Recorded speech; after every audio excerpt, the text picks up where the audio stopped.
نحمده ونصلي على رسوله الكريم اما بعد فاعوذ بالله من الشیطان الرجیم بسم اللہ الرحمن الرحیم سورۃ الکوثر۔ اس کے شان نزول میں ایک روایت آتی ہے، دلائل النبوہ میں ہے کہ جس شخص کی اولاد یعنی بیٹا مر جائے تو عرب اس کو ابتر کہتے تھے۔ ابتر کہتے ہیں جڑ کٹے کو، کہ اس کی نسل ختم ہو گئی۔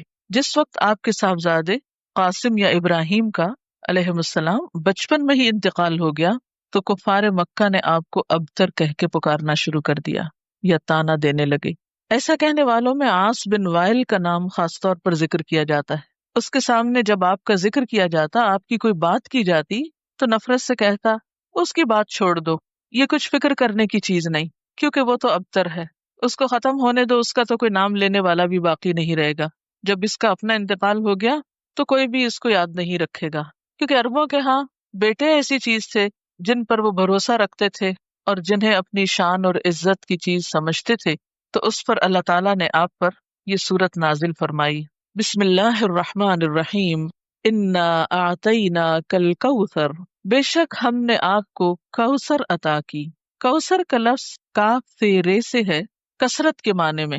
اس کے کئی مفہوم بتائے گئے ہیں۔ ایک معنی تو اس کا خیر کثیر سے کیا گیا ہے کہ بہت کثرت سے ملنے والی خیر اور بھلائی، کیونکہ کوثر کے لفظ میں بھی مبالغہ پایا جاتا ہے، اس کا لفظی معنی ہی خیر کثیر بنتا ہے، تو بعض نے اس کو لفظی معنی میں لیا ہے۔ پھر اسی طرح اس سے مراد وہ نہر بھی لی گئی ہے جو جنت میں آپ کو عطا کی جائے گی۔ پھر اسی طرح اس سے مراد وہ حوض بھی ہے جس سے آپ اپنی امت کو پانی پلائیں گے۔ ابن کثیر نے کوثر سے مراد خیر کثیر ہی لیا ہے، کیونکہ خیر کثیر میں پھر ساری چیزیں آ جاتی ہیں، وہ جنت کی نہر بھی آ جاتی ہے، حوض کوثر بھی آ جاتا ہے، اور آپ کو جو فتوحات دنیا میں نصیب ہوئے، اسلام کا بول بالا ہوا، آپ کا مشن آپ کی زندگی میں مکمل ہوا، یہ تمام چیزیں اس ایک لفظ میں شامل ہو جاتی۔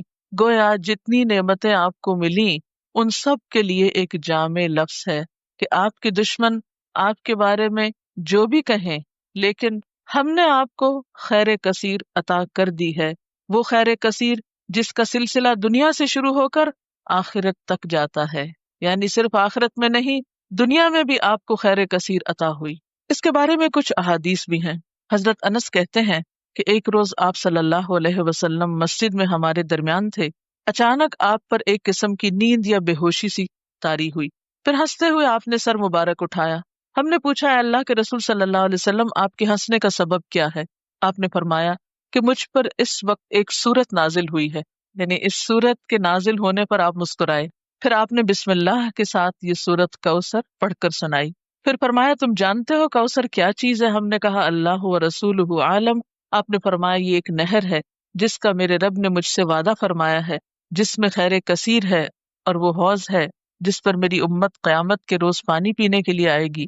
اس کے پانی کے پینے کے برتن آسمان کے ستاروں کی تعداد میں ہوں گے۔ اس وقت بعض لوگوں کو فرشتے حوض سے ہٹا دیں گے تو میں کہوں گا میرے پروردگار یہ تو میری امت ہے۔ اللہ تعالیٰ فرمائے گا آپ نہیں جانتے کہ ان لوگوں نے آپ کے بعد کیسا دین اختیار کیا، یعنی نام آپ کا لیتے تھے لیکن طریقے آپ والے نہیں تھے۔ بہرحال اس نہر کے بارے میں معراج کے واقعے میں بھی کچھ تفصیلات ملتی ہیں۔ بخاری کی روایت ہے، آپ صلی اللہ علیہ وسلم نے معراج کے واقعے میں فرمایا، میں ایک نہر پہ پہنچا جس کے دونوں کناروں پر خولدار موتیوں کے ڈیرے لگے تھے۔ میں نے جبریل سے پوچھا یہ نہر کیا ہے؟ اس نے جواب دیا یہ کوثر ہے۔ یعنی آپ کو معراج کے سفر پر وہ نہر دکھائی گئی جس میں پانی بہ رہا تھا یا جو بھی چیز، مگر اس کے کناروں کے اوپر خولدار موتی تھے۔ خولدار کا کیا مطلب ہے؟ یعنی اندر سے جن کے سوراخ ہو یا خول ہو۔ سیدنا ابو عبیدہ نے حضرت عائشہ سے پوچھا کہ کوثر سے کیا مراد ہے؟ انہوں نے کہا کوثر سے ہر وہ بھلائی مراد ہے جو اللہ نے آپ کو عطا کی۔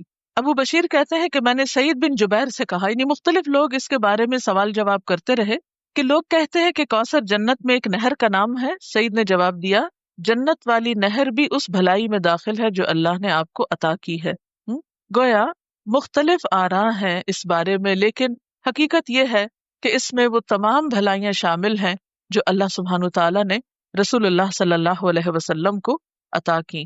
آخرت کی بھلائیوں کے علاوہ دنیا کی بھلائیاں اگر آپ دیکھیے جن کا ذکر کل بھی ہوا اور پھر اس سے پہلے بھی، وَالضُّحَىٰ وَاللَّيْلِ إِذَا سَجَىٰ مَا وَدَّعَكَ رَبُّكَ وَمَا قَلَىٰ وَلَلْآخِرَةُ خَيْرٌ لَكَ مِنَ الْأُولَىٰ وَلَسَوْفَ يُعْطِيكَ رَبُّكَ فَتَرْضَى، تو یہ جو ہے وَلَسَوْفَ يُعْطِيكَ رَبُّكَ فَتَرْضَى، یہ بھی اسی خیر کثیر میں شامل ہے۔ پھر اسی طرح أَلَمْ نَشْرَحْ لَكَ صَدْرَكَ وَوَضَعْنَا عَنْكَ وِزْرَكَ الَّذِي أَنقَضَ ظَهْرَكَ وَرَفَعْنَا لَكَ ذِكْرَكَ، یہ بھی خیر کثیر میں شامل ہے جو آپ صلی اللہ علیہ وسلم کو عطا ہوا۔ آپ کو قرآن جیسی نعمت دی گئی اور صحابہ کرام جیسے مخلص ترین ساتھی عطا ہوئے جنہوں نے اپنی جانیں قربان کر کے اس مشن کو پروان چڑھایا جو آپ اللہ کی طرف سے لے کر آئے تھے۔ اب بات یہ ہے کہ جب بھی کسی کو کوئی نعمت ملے تو اسے کیا کرنا چاہیے؟ اس کا حق ادا کرنا چاہیے۔ اور کسی نعمت کا حق کب ادا ہوتا ہے؟ جب انسان اللہ کی مرضی اور اطاعت کے کام کرتا ہے۔ اس لیے فرمایا فَصَلِّ لِرَبِّكَ وَانْحَرْ، بس نماز پڑھیے اپنے رب کے لیے اور قربانی کیجیے۔ اس سے ایک بہت بڑے سوال کا جواب ملتا ہے کہ اللہ کا شکر کیسے ادا کیا جائے۔ آپ کو بھی خیر کثیر مل رہی ہے قرآن کی نعمت، تو اس کے شکرانے کے لیے بھی خاص نوافل پڑھنے ہیں، ٹھیک ہے، اور اس کے ساتھ صدقہ بھی کرنا ہے۔ امید ہے یہ دو کام آپ صبح ہی کر کے آئے ہوں گے، لیکن اگر بھول گئے ہیں اور جلدی میں تھے اور ٹیسٹ کے پریشر میں تھے اور پریشانی میں تھے تو اس کے بعد آپ جا کر لیجئے، کیونکہ اسی طرح شکرانہ ادا کیا جاتا ہے۔ ایک طرف بندہ اللہ کا حق نہ بھولے اور دوسری طرف بندوں کا نہ بھولے۔ عام طور پر اس موقع پر خوشی منائی جاتی ہے اور پھر خوشی منانے میں سب کچھ اپنے اوپر ہی خرچ کر لیا جاتا ہے۔ یہ صرف چند ظاہری مخصوص چیزوں سے خوشی منانے کا تصور سامنے آتا ہے، جبکہ خوشی منانے کے کئی طریقے ہیں، اور خاص طور پر محروم لوگوں کو ایسے موقعوں پہ یاد رکھنا۔ مسلمان کی زندگی میں تو جو بھی خوشی کا موقع آتا ہے وہ تنہا نہیں مناتا اس کو، اسی لیے چھوٹی عید ہو بڑی عید ہو دونوں میں آپ نمازیں پڑھتے ہیں، ایک میں صدقہ فطر ادا کرتے ہیں، دوسرے میں قربانی کرتے ہیں، اس کے علاوہ بھی جو بن پڑے یتیموں غریبوں مسکینوں اور ضرورت مند افراد کو دیتے ہیں۔ اور یہی اصول رکھیے زندگی بھر، جب بھی کوئی نعمت ملے فَصَلِّ لِرَبِّكَ، اپنے رب کے لیے نماز پڑھیے، جھک جائیے، وَانْحَرْ، اور قربانی کیجیے۔ نحر بنیادی طور پر اونٹ کی قربانی کو کہا جاتا ہے، یعنی قربانی ٹھیک ٹھاک قسم کی۔ اونٹ سب سے بڑا جانور ہے نا، تو اپنی حیثیت کے مطابق جو بھی اللہ توفیق دے۔ اسی لیے کہا جاتا ہے کہ حضرت عبداللہ بن عمر نے شاید سورۃ البقرہ کے خاتمے پر 7 اونٹ ذبح کیے تھے۔ عربوں کے ہاں سب سے بڑی دولت اونٹ تھی، ان کی متاع یہی تھی، اور کسی کو آنر دینا ہوتا تو اس کے آنے پر اس کی مہمانی میں اونٹ ذبح کیا کرتے تھے، مرغی بکری نہیں بلکہ اونٹ۔ تو اسی طرح صدقے کا جو انتہائی تصور ہے، یہ بڑی سے بڑی چیز اللہ کی راہ میں دینا ہے، وہ کیا ہے؟ جو بن پڑے میکسیمم انسان کو دینے میں وہ دے اللہ کے راستے میں۔ وَانْحَرْ، اور قربانی کیجیے، یعنی نحر سے مراد اونٹ کی قربانی، اور اس کا مسنون طریقہ کیا ہے کہ اس کا پاؤں باندھ کر حلقوم میں نیزہ مارا جاتا ہے، کھڑا کر کے اس کو قربان کیا جاتا ہے، اسی سے پتہ چلتا ہے۔ ویسے تو قربانی کے لیے اور لفظ بھی آتے ہیں نا، لیکن یہاں نحر سے خود بخود واضح ہو رہا ہے کہ یہ اونٹ کی، کیونکہ صرف اونٹ کو اس طرح ذبح کیا جاتا ہے، باقی جانوروں کو لٹا کے ذبح کیا جاتا ہے۔ اور ویسے بھی آپ صلی اللہ علیہ وسلم کو حکم تھا قُلْ إِنَّ صَلَاتِي وَنُسُكِي وَمَحْيَايَ وَمَمَاتِي لِلَّهِ رَبِّ الْعَالَمِينَ، تو فَصَلِّ لِرَبِّكَ، دکھاوے کی نماز نہیں، وہ جو پچھلی صورت میں آئی ہے الَّذِينَ هُمْ يُرَاءُونَ وَيَمْنَعُونَ الْمَاعُونَ، ایک تو اپنے اندر کے حرص اور بخل ختم کرنے ہیں، اور دوسری طرف دکھاوے کی نماز نہیں، فَصَلِّ لِرَبِّكَ کرنی ہے، وَانْحَرْ، اور قربانی بھی اپنے رب کے لیے کرنی ہے۔ نتیجہ کیا نکلے گا؟ إِنَّ شَانِئَكَ هُوَ الْأَبْتَرُ، دشمنوں کو اللہ خود سنبھال لے گا، برا چاہنے والے خود مصیبت میں گرفتار ہو جائیں گے۔ عموماً کیا ہوتا ہے جب انسان کو نعمت ملتی تو ساتھ ہی حاسد بھی پیدا ہو جاتے ہیں نا، ساتھ ہی جیلسیز شروع ہو جاتی ہیں، خواہ دین کی نعمت ملے یا دنیا کی ملے، یہ ایک انڈرسٹوڈ سی بات ہے۔ تو آپ صلی اللہ علیہ وسلم صادق اور امین تھے، لوگوں کی آنکھوں کا تارا تھے۔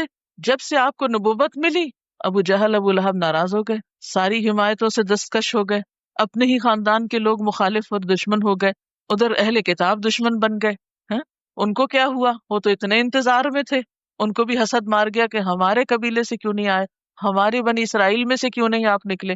تو یہ شیطان انسان کو چھوٹی چھوٹی چیزوں میں آ کے الجھا دیتا ہے، معمولی معمولی چیزوں کو انا کا مسئلہ بنا کر انسان کو حق سے دور کر دیتا ہے۔ تو ایسے موقع پر انسان کو پرواہ نہیں کرنی چاہیے، اللہ جو بھی نعمت عطا کرے، خیر کثیر پھر دین ہی کے کانٹیکسٹ میں ہے، کیونکہ آپ صلی اللہ علیہ وسلم کو تو سب سے بڑا انعام خاتم النبیین ہونے کا آنر ملا تھا، اور آپ پر دین مکمل ہوا تھا، سب سے بہترین کتاب آپ پر اتاری گئی تھی، تو یہ سب کچھ خیر کثیر میں آتا ہے، آپ کے آنر میں یہ سب کچھ۔ تو آپ کو ان سب چیزوں کا شکرانہ ادا کرنے کے لیے نماز اور قربانی کی طرف متوجہ کیا جا رہا ہے، اور دشمنوں کے حسد سے بچنے کا بھی بہترین طریقہ ہے. جہاں دیکھیں کوئی شخص بہت مخالفت کر رہا ہے اور مخالفت کی وجہ آپ کو پتہ چل رہی ہو کہ حسد ہے، کچھ بھی نہیں ہے اور وجہ کوئی دلیل نہیں، اس کے پاس صرف جیلس ہے، تو ایسی صورت میں کیا کریں؟